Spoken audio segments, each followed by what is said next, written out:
আমরা সামনে 12ই ফেব্রুয়ারিতে ভোট দেব। আমরা কিন্তু এবার দুটো ভোট দেব।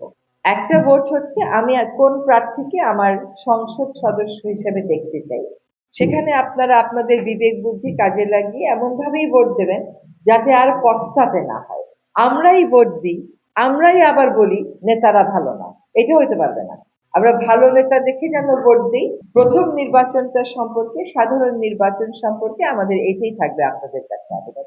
দ্বিতীয়, ওই একই দিনে যে দ্বিতীয় ভোটটা দেবেন সেটা হচ্ছে গণভোট। এটা হচ্ছে বাংলাদেশের ক্ষমতার যে ভারটা আছে সেই ভারটাকে শাসক গোষ্ঠীর থেকে জনগণের দিকে বাঁক খাওয়ানোর একটা সিদ্ধান্তের সময়।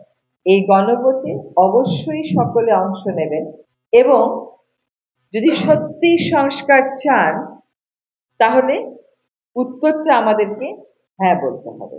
যদি হ্যাঁ না বলি, চুপ করে বসে থাকি, নিষ্ক্রিয় থাকি বা না বলি, তাহলে ক্ষমতার যে ভারসাম্যটা আনার প্রয়োজন এই সমাজে, সেই ভারসাম্যটা আনবার সুযোগটা আরো অনেক বছরের জন্য হয়তো আমরা মিস করে ফেলবো।